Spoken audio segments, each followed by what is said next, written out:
Welcome everyone. I'm Jim Tolles. Welcome to this talk today about finding inner peace. I hope it's illuminating and I look forward to hearing some of your questions and comments as we go. To get started, if somebody can just let me know that you can hear me and write something on the chat pod on the right hand side of the screen, that would be fantastic. Make sure everything's all working well. If you're new to me, I'm Jim Tolles. I'm a spiritual teacher. I blog regularly at spiritualawakeningprocess.com. And of course, I do these free live streaming events every other week. So they alternate between 10:30 a.m. Pacific time, which is what the time is now here in this part of the US, and 6 p.m. Pacific time. Thanks for letting me know that you can hear me, Nellie. I appreciate that.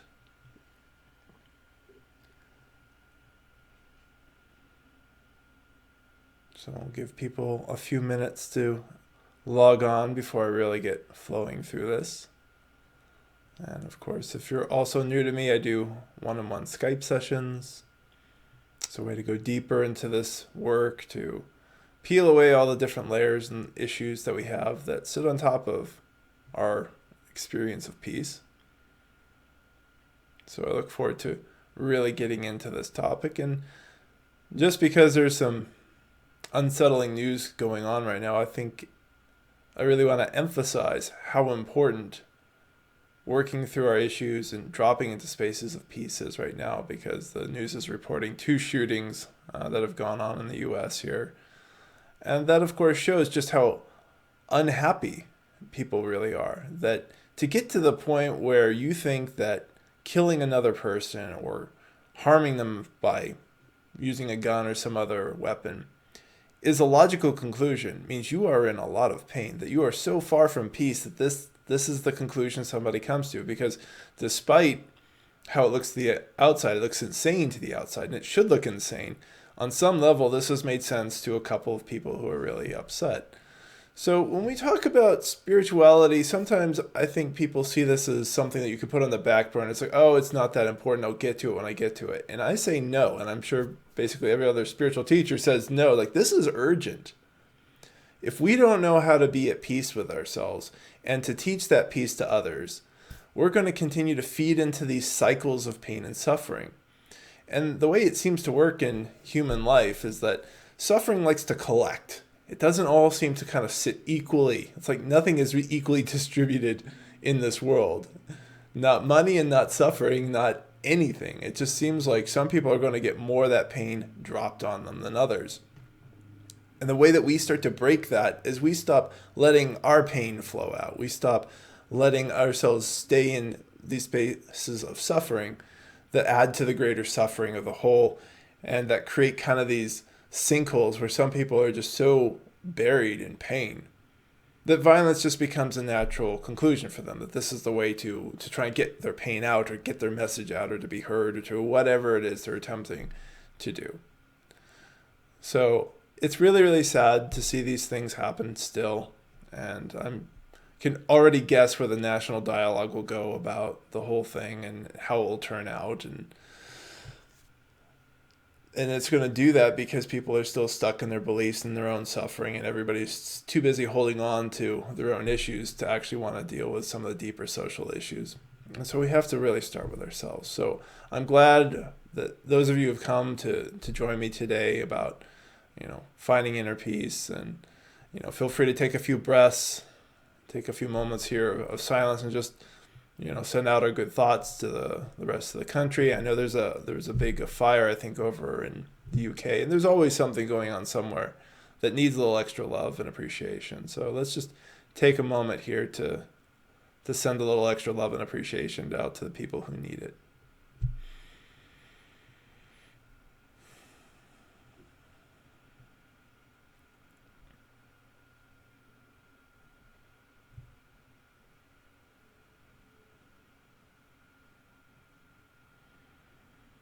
And before we get started too, there's a chat pod on the right hand side where you can type in questions, and please keep your questions focused to me.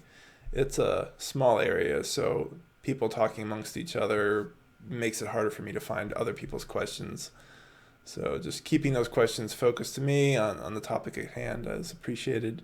And I get around to answering questions usually by the last half of the hour.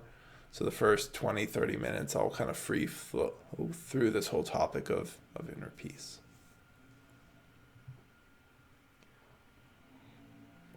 And if you miss any parts of it, or you want to hear this again, this automatically records, and it'll be up on my channel, which is just my name, Jim Tolles.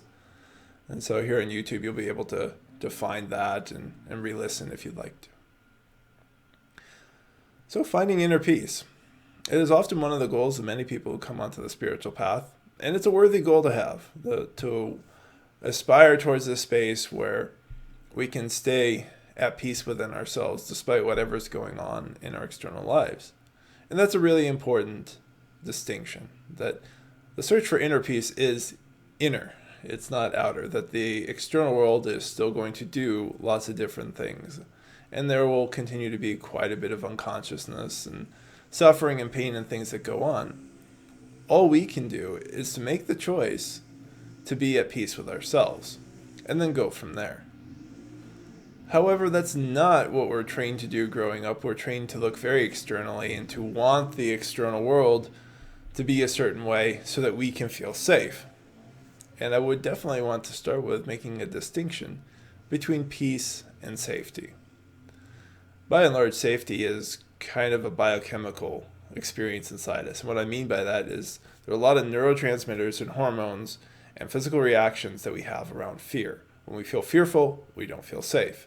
When we feel relaxed, we feel safe, right? So safety is very much, are you in a state of fear, right? Anxiety, we can use these other words, panic, paranoia. Or are we at a state of rest? And so we're constantly pushing ourselves into these states of anxiety, of fear, so that we don't feel safe. And that becomes kind of our way of understanding ourselves in life. So everything starts to look more or less unsafe. The more scared you are, the more unsafe everything looks, and the worse you tend to feel. And that can really drive some people towards the spiritual path. As I often say, pain is one of the greatest spiritual teachers there is in this world. It's one of the few things that can really grab hold of somebody and say, there is an issue you need to deal with. However, to really allow ourselves to move into a space of inner peace, we got to go beyond just that initial jump start, right? So pain at best is an initial jump start to the spiritual path, because a lot of times once somebody's out of pain, then they just say, well, I'm good, I'm done, it's over, yay, I made it, whatever it is they think that they needed to have or make to or whatnot. So understanding how big of a driver safety is important. And understanding that there are spaces that we go beyond when we are feeling safe is important as well. Because it's just so easy that once we start to have that sort of feeling, to say we're good and this is what I want, I got my feeling. Because we often connect that sense of safety and peace together. And I won't say that they're wholly separate. However, the more we can allow ourselves to let go of issues and to just rest in awareness, the more we can be with these unsafe feelings, the more we can embrace these unsafe feelings and just consider them as another aspect of the body. It's kind of like when somebody wakes up in the morning and they roll out of bed and they feel bad, right? We woke up in the wrong side of the bed today. And it has nothing to do necessarily with what you're thinking. It may not have to do anything with any kind of issue. It's just what's going on in the body. And so we learn to be at peace with that. Say, oh, here's just this body experience that's happening. I don't have to be upset by it. It's just a body experience. And the body has all kinds of experiences, and those experiences are changing all the time. And there'll be times when we feel sick, and we can be at peace with that too. So part of what I'm also dispelling here is this idea that we're going to feel good all the time. And that's a really big problem. And it's something that our ego selves that's really what a lot of us want. It's one of the ways that people get on the spiritual path kind of inappropriately, that they're hoping they're going to find this space where they get to feel great all the time. You get a lot of what I call spiritual tourists, people who are out seeking different experiences, different high experiences. And they think this is how they're supposed to feel all the time, but that's not how a human body is. There are certainly ways that as we continue to let go of our reactions and our issues, that we come into greater places where we're just at peace with just whatever is going on. But it doesn't mean the body isn't having its own experiences that may not be comfortable. The tendency is, as we let go of more and more of these things, the more resilient we are to whatever stimuli is going on. So if we're no longer creating an idea that we should be upset because somebody breaks up our romantic partnership with us, then we tend to stay in peace longer. We're not taking ourselves out of it because we don't have the belief anymore that we should be upset. Everything is passing in the human life, so there's nothing to be upset about. One of the really important ways that we do this, and I talk about this a lot, is bringing our attention to awareness. In a recent blog post, I was describing awareness as stillness, and there's a lot of different words that I'll use for this sort of space of oneness. It's kind of the oneness that we know best as human beings. And it's just that space that witnesses things. So when we draw our attention to that space of stillness, our body, our hearts, and our minds kind of want to emulate it. They kind of relax. They kind of start to drop into peace on their own. So that human sense of peace, in some respects, really seems to kind of arise on its own. When we draw our attention to that space of stillness inside, it's like our body, our heart, and our minds kind of emulate it. Or it's like, oh, here's stillness. It's like whatever you put your attention on, it's almost like the body wants to be like that thing. So if you're looking at something that's very agitated and busy, like, some of the movies, and you're in a theater and there's tons of sound, right? So there's a lot of agitation happening in the body. The body is kind of reflecting that experience that you're having. And if you draw your attention to the space of stillness inside, then it has a tendency to want to kind of reflect that experience. And so that's one of the beautiful ways where we start to make room for our body to have the experience of what we can call inner peace. Well, we go towards that space of continual peacefulness. That in stillness, it's never unhappy. It's never happy. It's never anything other than just there.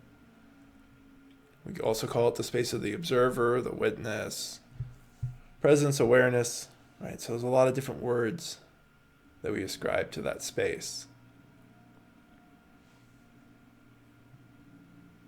So that's really kind of the first really important step towards finding inner peace, is starting to draw your attention to that space that witnesses. And that's it. That's there's no more than that. What happens in your body while you're having that space of witnessing is kind of irrelevant. It can be comfortable, it can be uncomfortable. And a lot of what happens as we bring our attention to that space of stillness is that there kind of is this sloughing off process where we start to drop these layers, we start to work through this built up anxiety and tensions that we've been holding on to for decades. And that's not necessarily comfortable, and so this can be surprising, and this can lead a lot of people to think, oh, I'm doing something wrong, right? If I don't immediately feel physically peaceful and emotionally peaceful and mentally peaceful, then that means I've done something wrong. And when you are bringing your attention to that space of the witness, you're not. You're just noticing how much anxiety, how much tension, how much upset, how much busyness is going on inside, how much you've cultivated. That we kind of forget that we cultivate this space inside us. And if you want to have a more emotionally and mentally and physically peaceful space inside, then you have to cultivate that. And you have to let go of all the other different things that are causing agitation.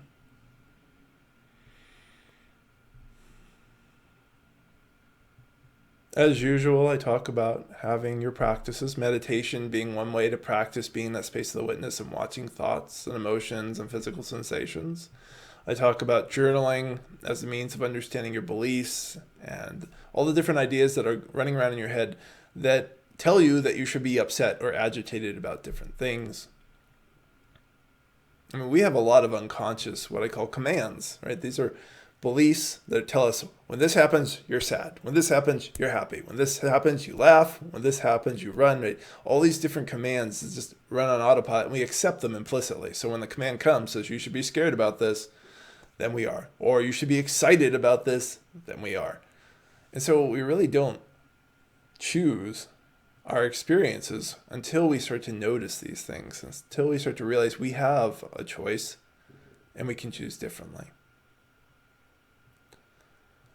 Understanding that you have that choice in how you think about life and how you perceive it is hugely powerful. And it's another important next step in finding inner peace. You have a choice over a lot of what you feel. Now, not everything, because once again, the body has things that go on with it. It gets sick. It will get old and die. If we trip and hurt something, it's going to hurt for a while until it heals itself. Right? So we have to appreciate that the body has its own demands, its own way of experiencing life. But so much of the rest of it is just us doing things to the body, telling it to be scared or upset, to be happy, to be all these different things that are constantly churning us up, constantly, in some respects, exhausting us. If you've got low-level anxiety all the time, that's just exhausting. Depression all the time is exhausting. And I'm not saying that there aren't chemical imbalances that some people struggle with, but I am saying we have a lot of choice.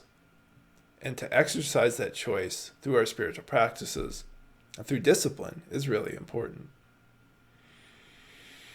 Sometimes people talk about you need so many years to reach inner peace and enlightenment, and I think that's kind of nonsense because everybody's different.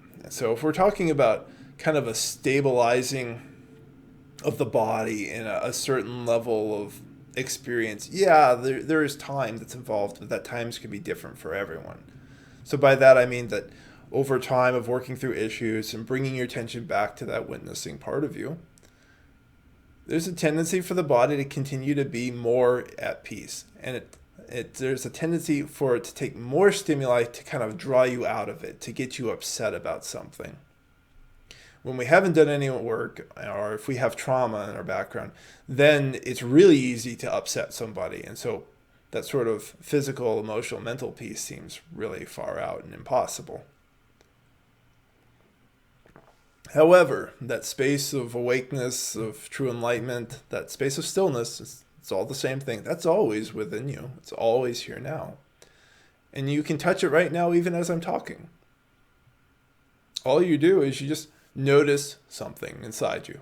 You notice that you're thinking. You notice you're talking. You notice you're feeling something. Right? That noticing part, that's it. It has nothing to do with the rest of your experiences or sensations of what's going on. Just that noticing. That's that stillness.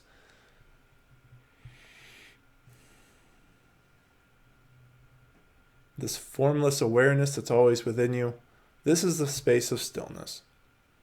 This is the space of enlightenment. So you're already here. This is what spiritual teachers mean when we say that you're already here. The enlightenment and awakeness is already here. Now, the inner work that goes on in, as I said, calming the body and the mind and the heart down, right? Reteaching it a different way of processing, of being with life, of thinking about life and interacting with it, that leads towards greater states of a more abiding peace, but it's not the only experience that the human being has. And so we keep bringing our attention back to stillness to allow for the times when maybe life triggers us again, or maybe we get really sick. And so being at peace when you're really, really sick or you're going through chemotherapy, right, that's more challenging. And it's okay if you get pulled out of it, but you just keep bringing your attention back. Because the more you do that, the more the body kind of wants to stay as peaceful as it can, given the reality of your situation.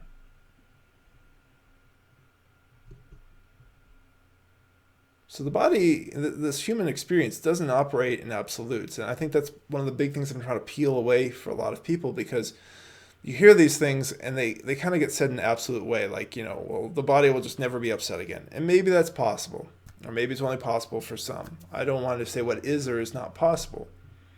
But what I am going to point you towards is the part of you that's already there, that's already awake, whole, at peace, in complete acceptance of what is. Because that will be the best guiding force to wherever you naturally grow into inner peace and your natural peacefulness and what is accessible to you.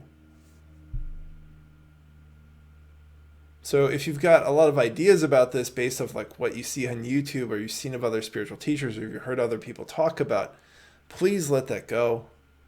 Just be with yourself.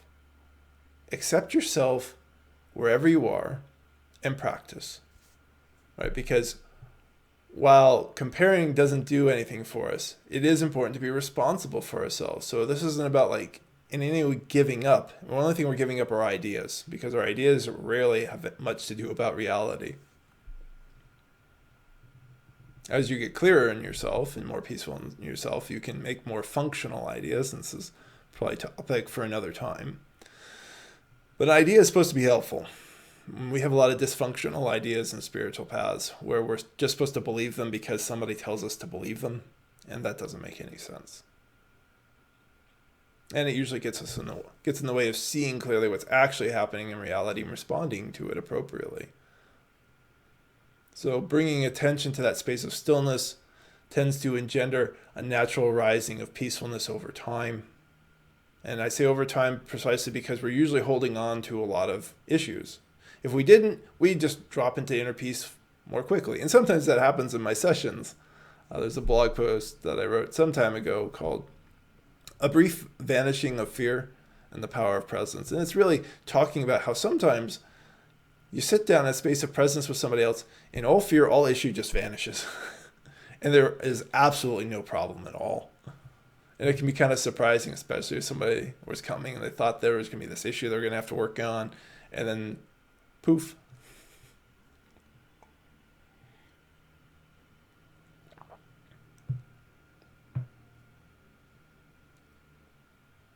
But as far as what goes on with the body and the heart and the mind, dedication is important. This is what a lot of people are trying to talk about, I think, when they say, well, you need all these years. And it's like, well, let go of the specific number of years people are talking about. But the dedication is an important part of like training yourself. It's no different than training for a sport or anything that you can practice for, right? That over time, there's a certain way that we teach the body to behave and teach it to create, in my opinion, certain hormones and biochemicals, right? And to regulate those things and to inhibit others and to do all those sorts of things. If we teach it to be upset by constantly being upset by all sorts of different things, then it will stay upset because that's what we've told it to do. It's just that simple. If we only throw a baseball with our right arm and we don't throw it with the left, then we're going to get really good with one arm and not with the other. And you can use that arm metaphor as, one being the out of control one, the other one being in control. It doesn't really matter. There's lots of metaphors we could use here. And so I think, this is a different way we can think about meditation. As opposed to achieving enlightenment, we start to think, I am retraining the body. I'm in body training. And we already know this does great things for mental health. And there's all sorts of really cool articles and studies that have been getting published over the years about the positive mental health benefits of regular meditation. So it's just another way to take care of the body so that you can enjoy life. And that tends to be one of the things that I focus a lot of people towards, that this life is so short and it's going to go so fast. Whatever we can do to kind of maximize our ability to engage with it in useful ways and to enjoy it, I think we really need to do that. And I think, unfortunately, we're really confused about what enjoyment is. I think peace can have a connotation of being this kind of boring thing that, you just never really do anything, or more ideas get projected onto it. We just sit around and meditate. But peace is a very alive space. It doesn't limit your ability to act. It opens it up.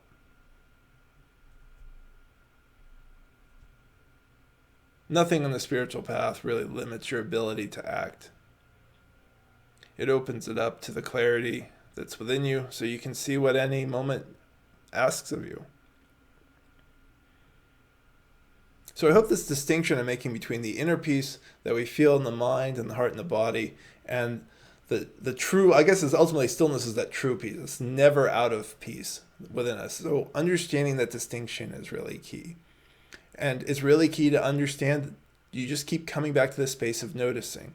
Anytime you get attached to a thought and you build it up and you get lost in it, Once again, you're reteaching the body to be attached to this idea and to think and act and feel in certain ways. And it sounds like I'm talking about a very bland space, but it's not. This sort of neutralizing is anything but just neutral. It's just so alive and vibrant. It really does accept all the colors of life in. But when we're caught up like, well, I can only love this one person, right? We'll take the romantic ideals that run around. Then you can no longer love about 7 billion other people. Or at least you can't love them in this way. Like all these things get very narrow and specific. And then if something happens with this person, then you've got a bunch of other beliefs that say you should be upset or excited or happy or elated or sad or angry. Like all these different things piggyback onto that other attachment. And so we keep cutting away these attachments. And as you cut away those attachments, it's just natural for the human body and the heart and the mind to come more back to rest, to come back towards peace. So as I said at the beginning, peace doesn't fix the external world. Or it's not about getting to that place where nothing ever goes wrong in life. That doesn't happen. Everybody likes you all the time. That's not going to happen. Even if tomorrow, magically, the entire human race learns how to interact kindly with each other, there are still going to be things like disease, there are still going to be things like natural disasters that are going to cause upheaval in our lives. And if we don't have the discipline to go within, to deal with these things appropriately, those upheavals are just going to keep tossing us around inside. And then we'll still get stuck in the trap of blaming the external world for how we feel internally. This is another key idea that is just something I can't emphasize enough. We choose our feelings. It's not what the external world did. And the external world can do some nasty things, but we choose our feelings. Even if someone punches you, if you didn't have a nervous system, you wouldn't feel that either. So that's also a sort of feeling that's coming from within.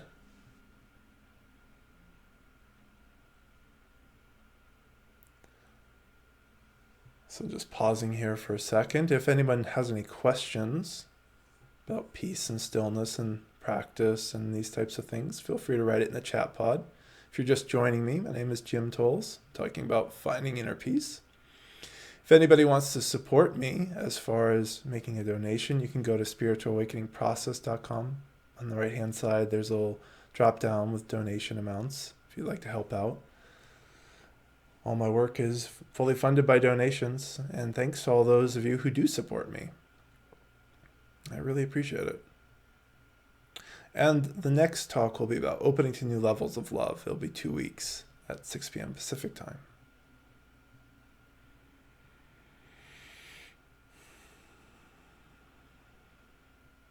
I also like to kind of piggyback onto what I'm talking about with this, the inner peace of the body, heart, and mind, as kind of a flowing thing, right? That there are different ways that we experience ourselves throughout the day, and that's okay. So it's not a locking on to this one way of feeling all the time, and that's just such a pandemic idea. I hear it so much. Like the people think it's like a goal that you get to this level and then you're just there all the time. So don't think of it in that sort of rigid way, but think of it as something more fluid, and it allows for different states and different experiences. So it allows you to be happy, it allows you to be scared again, but you don't have as much investment in those feelings in the same way. You can enjoy the happiness, it doesn't go away. Usually people feel more happy the longer they've been practicing, it just everything kind of opens up, and you just don't resist the fear, so the fear doesn't get stuck. And a lot of what I help people do is to find those stuck energies that people are trying to avoid in themselves and to let them bubble up and release. So I have a question here from Enjoy. How can I transcend and go beyond mind-created image? What do you mean by mind-created image? Do you mean your idea about who you are, your image of what you think peace, inner peace should be? Are you just talking about transcending the ego self?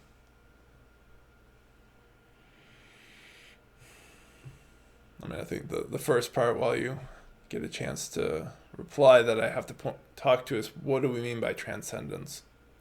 Because transcendence, that's another one of those spiritual terms that I think we're getting in trouble with right now. It's kind of a sense of like somehow we get away from something, or we're now above it, or we're better than it, or something like that. And we need to let go of that kind of concept of transcendence. Instead, I find it to be much more helpful to think about embrace. So in a really deep embrace, we leave nothing out, right? This is the embrace of oneness. It's what that space of that stillness I'm talking about inspires within us, that never leaves any part out. The ego leaves things out. It says, okay, here are the experiences I want, which means all these other experiences I don't want. And this is how we essentially, very unconsciously, look at life. We're like, okay, I want this, but I don't want that. And I'm sure some of you have experienced these moments where you have had something that you didn't think you want come into your life and then have been rewarded by it. That it grew into something that you didn't realize could be so good or so beautiful or so transformative. Awakening is like that, where it's not something that necessarily a lot of people want. There are many people who come find me that were never spiritual, didn't know what spiritual awakening was, didn't search for it in the faintest, and yet here it is. So that's outside the ego preferences. So that's essentially kind of the core aspect of the ego, and it's driven by the most basic things inside of a human being, which is that procreative desire, right? Desire to have sex. Doesn't matter if you want kids or not. That's not how the animal body thinks. It just doesn't. It just thinks in the most primal way of like, I want sex. That's what it tells us. And I don't want to get hurt, and I don't want to die. Right? So there's a fear of pain, fear of death, and this drives the ego, and it helps define the borders of what we think should be in this I want this bucket.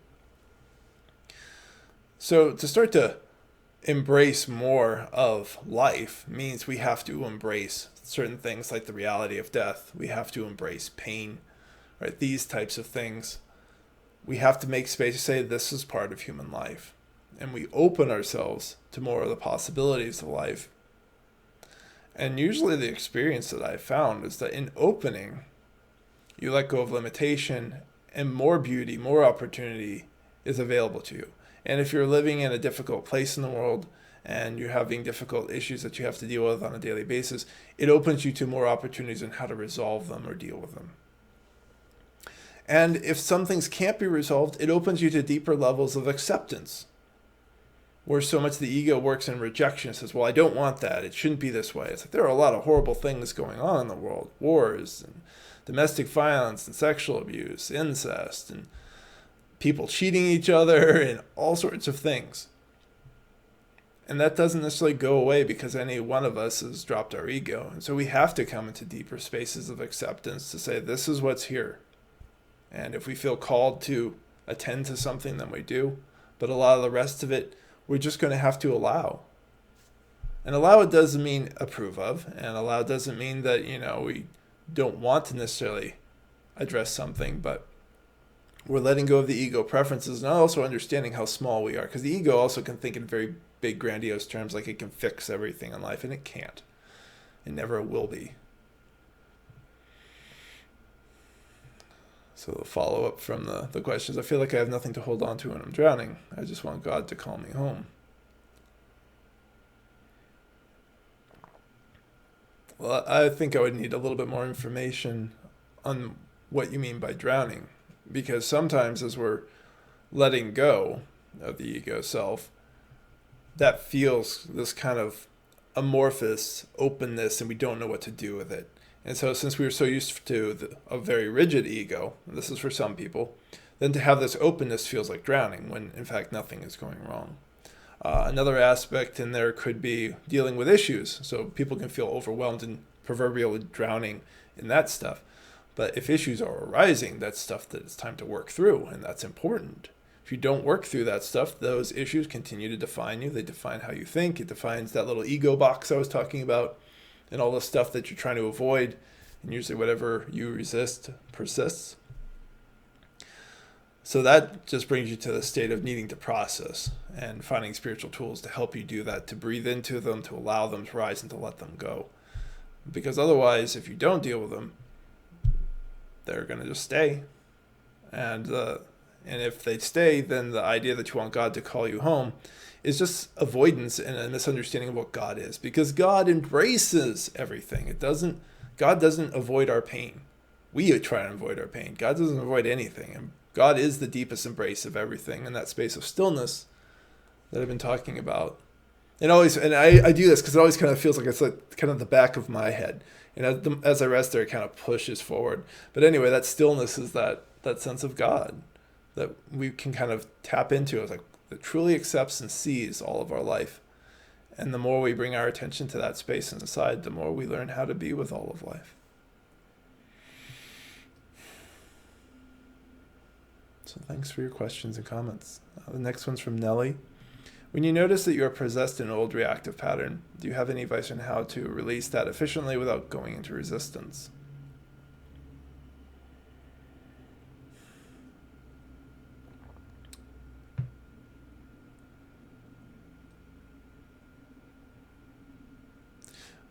If you mean by going into resistance, like you self-judge and you start to think this is a bad thing, once again, you kind of step back to that space of witnessing. Oh, here's a reactive pattern, and here is the judgment that's saying that I shouldn't be having this pattern, right? I think that's what you mean. If it isn't, please feel free to clarify. So, yeah, you have to, first step is to notice that you're in a pattern. And if there's a judgment that comes, you do your best to let that go, because the judgment just becomes another layer on top of the issue, rather than peeling away the layer. Say, what is my commitment to this old pattern? That's really just so important, right? Because you're going to need to know what the attachment is, because you have to want that pattern for some reason. It's not usually just because it's a habit. There's a little bit of that, but that tends to be kind of later on. There's usually something in there that we want. And it usually comes back down to those core things of wanting to feel safe, or a certain level of desire, right? These types of things. My ego is very simple. It thinks in aversion and desire. It's like, what don't I want? What do I want? So any reactive pattern that's taking you over, Nelly, I encourage you to pay attention. Like, what do I want or what do I not want? Because that's going to help you to kind of understand what's the deeper issue at work. And one of the things that I do in my sessions with people, and you're welcome to reach out to me about them if you're interested, is to go towards the body. Because the body has this interesting way of really holding some of the roots, the core of what we're either wanting or trying to avoid. So if it's an issue around speaking your voice, I've been dealing with a lot of those lately. And you may start to notice that, you've gone into this reactive pattern of whether you're gossiping, talking about things you don't like, or talking poorly about someone, or you're not saying what you need to say. And when you feel that pattern come up, you breathe, you relax, you focus on the body, and you may notice that there's this tension or this knot in the throat. So you go towards that. So as you can see already, you're taking a step away from the judging of being, in resistance to what this is, or being angry that you have it, towards curiosity. I think curiosity is one of the greatest tools we can use in our inner work to peel away any of this judgment or resistance that we have, to just say, well, what is this? What's going on here?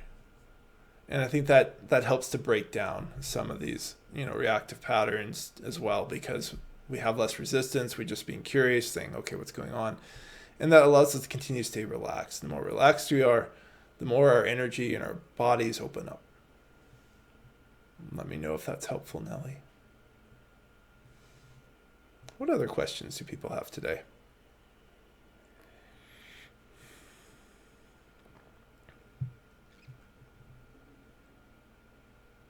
And of course, when you're working through stuff, keep coming back to that stillness within. That's just noticing the reactive pattern. And it can maybe you'll be noticing the judgment or resistance too. The more we draw our attention out of that, the more it can't exist, because it can't exist without our energy. So our attention is like a power cord that we plug into any issue.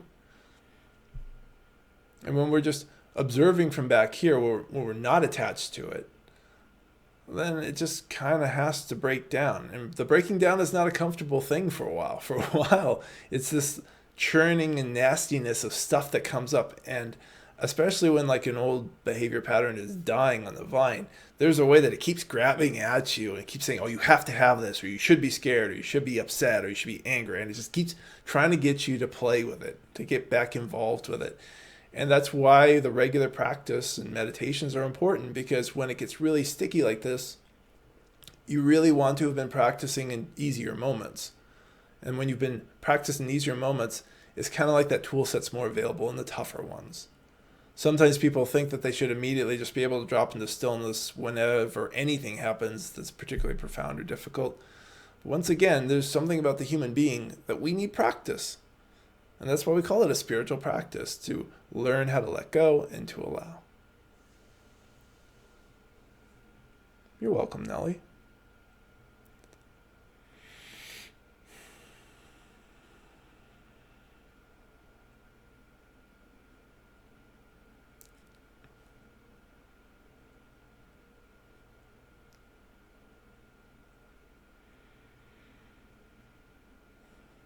What else is on people's minds today?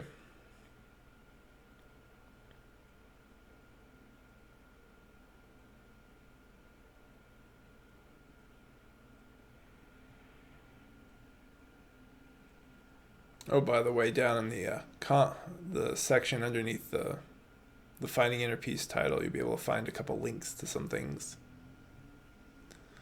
So they'll talk more about presence and stillness and peace. Jim, can you explain what the tapestry behind me means? I don't mean anything. I just think it's pretty.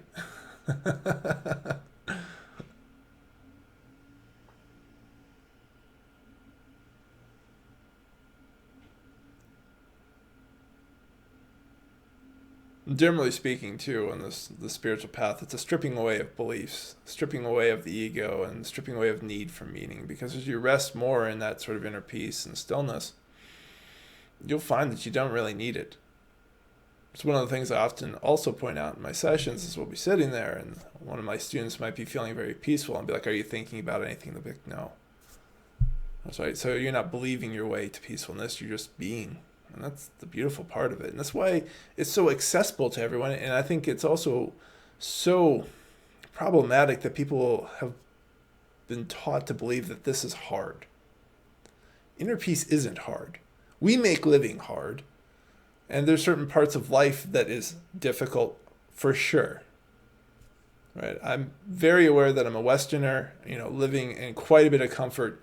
And most of you, if you have access to the internet, are probably living in quite a bit of comfort. We've got food and water and shelter and electricity and reliable internet and clothing and all these different things. It's just amazing amount of abundance as far as what we're living in on this very superficial level.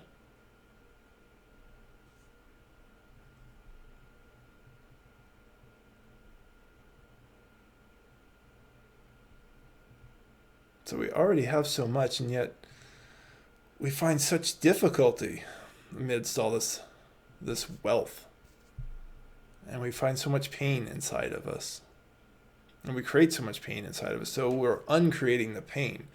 Another way to look at the process of finding inner peace is to stop taking yourself away from it. That when we create a belief that you need a romantic partner, or you need to be with this romantic partner for the rest of your life, or you need a certain type of job, or now we need to have meaning or purpose, or all these other things, you are taking yourself away from inner peace. And this is not like any sort of laziness. That's a whole other set of issues where people don't create and don't generate, a certain level of engagement with life, and they just kind of want to sit there. And I ultimately don't necessarily think that's wrong or right. When we talk about mystical laziness, we're talking about just that space of understanding how little we actually need to do to be at peace and to take care of ourselves. And so there's a great deal of simplification. That's another blog post I wrote about recently.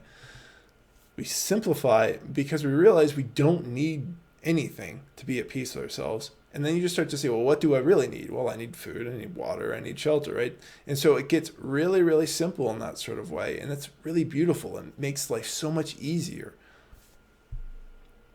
When you no longer have an idea that you need to have a romantic partnership or something like that, then if one arises and it feels good, then you go towards it. And if one doesn't, you still feel good. Hi, Justina. Isn't the need for safety, which is the root cause of a lot of beliefs that disturb inner peace, a legitimate need? Yes, but this goes back to what I mentioned earlier, Justina, that safety is still a body feeling, and you choose your body feelings. Most of the time, we're not being attacked by, militia people shooting guns at us. But the way our body responds is basically the same to most threats. And it'll see not having a romantic relationship or not having a job as a threat. But that sort of fearful response doesn't help you deal with those situations either, right? It takes you down to the most narrow, worst thinking parts of the human brain. And to me, that's just biology. That's just where it goes, because that's what that part of us does. It's getting us ready to run or fight or flight. That's it.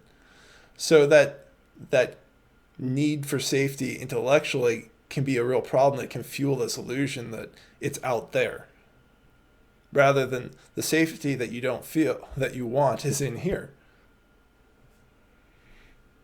Some of you have probably had this experience where, especially when you're processing an issue, you're sitting at home, you're safe and all that, technically, but you don't feel safe, and everything feels like it's closing in and you got to get away from something.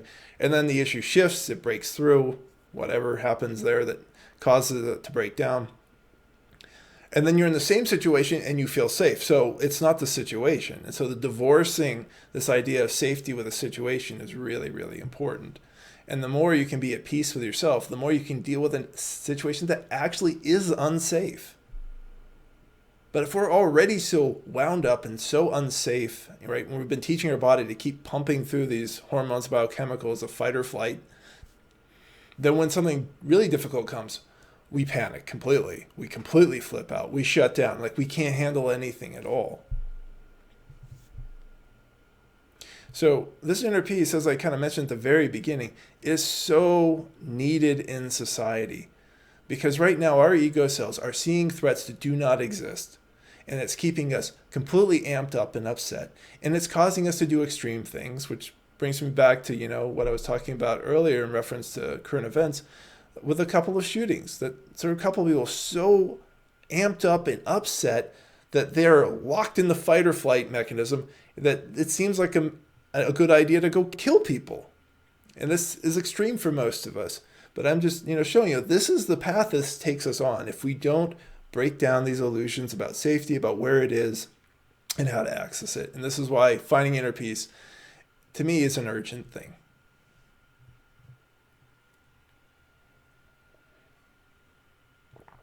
So ultimately, the short answer is the need for safety is a belief, and it's a problem.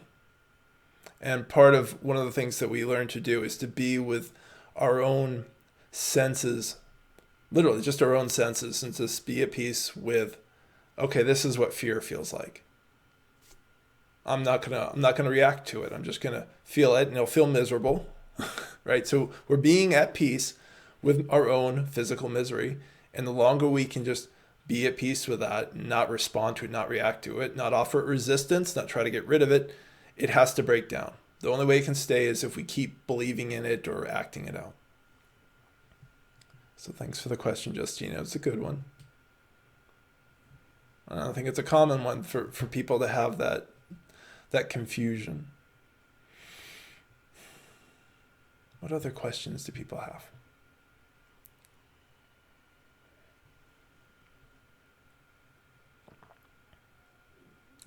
And just on the topic of meditation again, there's just so many reasons why this is a good thing to do. Just a half hour a day. Sit and breathe, watch your thoughts. It doesn't have to be anything spectacular. If your leg gets numb, move it. Some of my students will be talking to me about this, and it's like, you don't have to sit stock still. That's not the point. Move your leg if it's getting numb. Do yoga beforehand to help your body stay relaxed, and you can sit in those positions.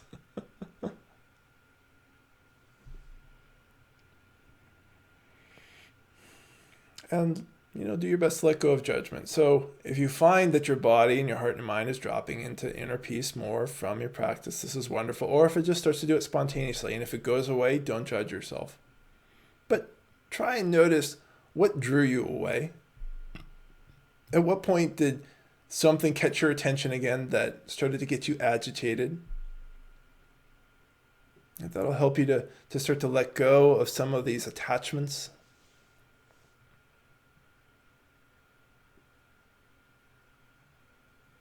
And the more you can relax and be in those spaces of rest and inner peace, the sooner you'll notice when you're getting attached to something that's drawing your attention away and saying, oh, I want this or I don't want that. The aversion, desire dynamic of the ego.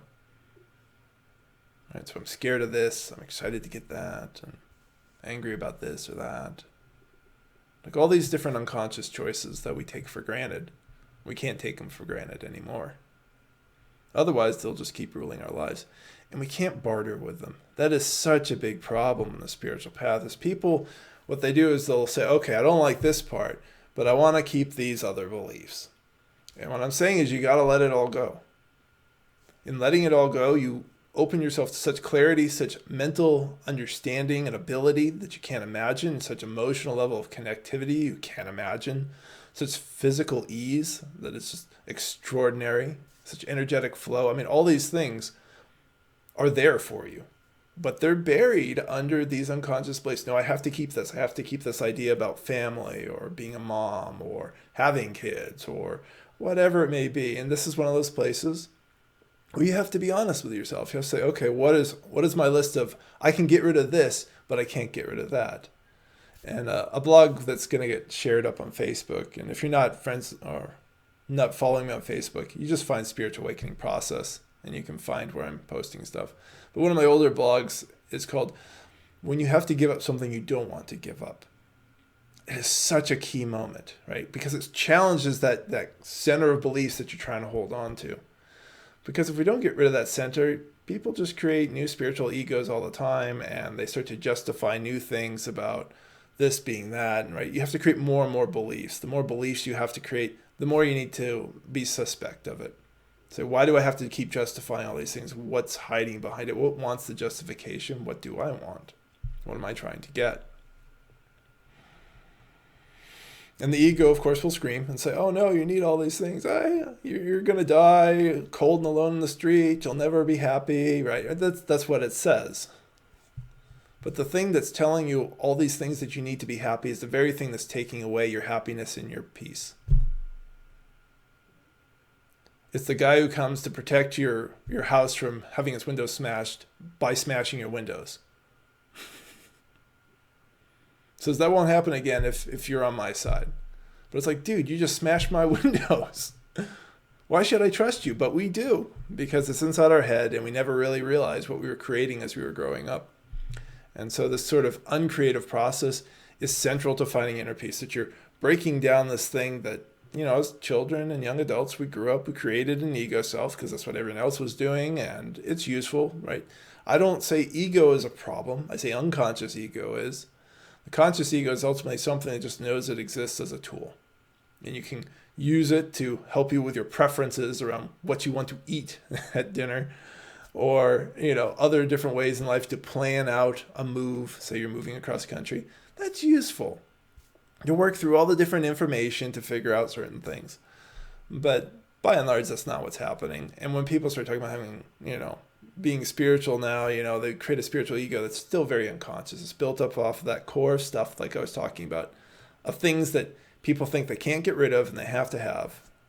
And it's usually pretty typical. It'll usually be something about money and something about relationships. So it's not hard to figure out what the ego is trying to protect.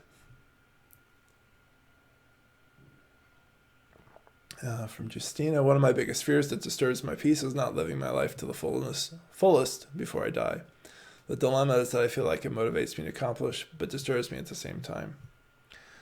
Exactly. So right there you see one of those kind of ideas the ego is trying to protect, which is this idea of living life to the fullest, which is very vague and because of when an ego is vague, and this is true of a lot of salesmanship. It's like when they're vague, they can kind of get you to believe that they're talking about whatever it is you want them to talk about. Like we see this in politics, where somebody says, like, "Oh, I'm going to make it better." Right? Well, what does that mean? But a lot of politicians don't say. So people can project their idea of what better means onto it. Well, in this case, not having any sort of specifics about what living life to the fullest means is a torment, because you don't ever know if you're going to succeed at it. And of course, once you have this idea, now you have a success failure situation, and just all of it just gets more and more complicated. And so it's simple. You drop it. You say, I'm going to drop this idea. And breathe and come back to that space of stillness like I've talked about, and just watch the ego scream about all the reasons you need to live life to the fullness and what that means and what having a meaningful life or purposeful life means, and just it'll come up with tons of different things. And part of what that helps you to do is you start to see hidden fears, Justina. You start to see self-worth issues that have been trying to hide behind these things, or other different safety issues, or maybe it's a trauma from childhood or something that's hiding back in there, right? All these things like to hide behind beliefs like that. And that's another reason why we have to let go of all this stuff, so we can get to some of our pain that we're holding on to, that we just need to allow to be felt and released. So I hope that's helpful.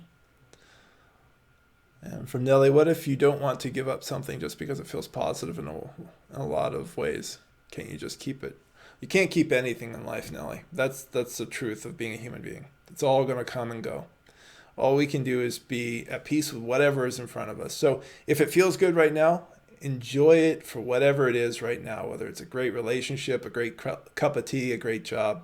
Enjoy it fully. Be fully present with it. That's it. It's not going to stay. And the concept that we can keep things as a huge ego issue, where it tries to hold on to, this is the acquired desire. Maybe that'll help people remember that side. Like acquired desire. Like, how do I keep all the stuff that I want? Once again, the version is like, how do I keep out all the stuff I don't? You don't. But most of the stuff we really don't want are the upset feelings that we inflict on ourselves. And most of the things we really want are the enjoyable feelings that can arise in ourselves when we're at rest, when we're at peace.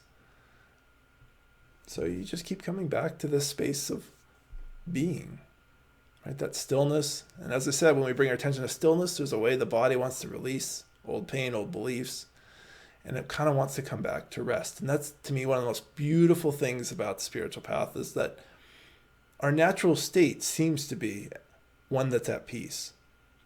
So we have to be careful about making too many ideas and structures that cause us to do too many things to achieve something that's already here, right? The practices really are to help us peel away the way that we avoid ourselves, so that we can just be here. So maybe one more question, and I think we'll be good for this week. And once again, the next free talk will be in 2 weeks from now, and that's 6 p.m. Pacific time. We'll be talking about opening up to new layers of love. And of course, if any of you would like to support me, donations are appreciated, and you can do that at spiritawakeningprocess.com. On the right-hand side, there's a PayPal button. And thanks, as always, to all of those of you who have supported me in the past. It's greatly appreciated.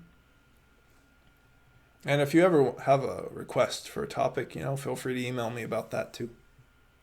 So on our last question today from the world within, why is there a pressure in society for forgiveness? Shouldn't healing be the priority? For I believe you can move on and heal. The statement, you need to forgive to heal, seems unauthentic. I think forgiveness is part of the healing process. I mean, it depends what we're talking about and what level of the healing we're at.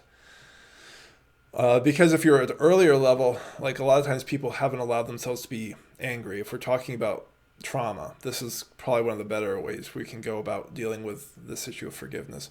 Trying to forgive if we haven't acknowledged how angry and hurt we are is really backwards. It doesn't work, and it just frustrates the person, because it's kind of like this layer of anger is still stuck in it. That needs to be acknowledged, but not get lost into it. Right? So that's part of this really, really important way of being open to ourselves that we have to understand. And bringing our attention to that stillness, to witnessing, is key to that, because we allow that anger to come, we feel it fully, but we're not getting lost into it. And so as that goes up, and as I said, I'm speaking to trauma more specifically, then you start to feel the wounds.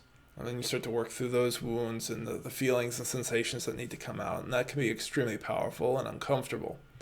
And as you go, eventually you do get to a layer of forgiving. Forgiving yourself for what you couldn't do or what you may have done, and forgiving others if somebody did something to you or couldn't do something for you, right? Because sometimes there's anger, let's say in like a childhood incest situation, there'll be anger at a parent who wasn't the abuser but didn't do anything for you, right? And so then there's forgiveness there. So forgiveness, I feel like there's sometimes an order of operations as you work your way into it. But it's not something you just kind of blindly throw on something and ignore the deeper pain. So if that's kind of what you're talking about, where there's this emphasis on, well, just forgive and move on. Yeah, I agree completely. That's unauthentic. It's not dealing with the issues. And I think there's a way that, like with race relations, there's kind of that idea. It's like, well, it's over, slavery's over, let's move on. It's like, well, it's still not dealing with a lot of the core issues that are still there. And so if we want to come to true forgiveness, we have to work through all the layers. We have to go through the messiness of healing. And then, to me, forgiveness becomes natural. So thank you for that question. Thanks everyone for your questions and comments today. And I hope you can join me in a couple weeks. And as I said earlier, if any of you are interested in working with me and we haven't talked already, then feel free to reach out, and have a beautiful and peaceful rest of your day. Bye, everyone.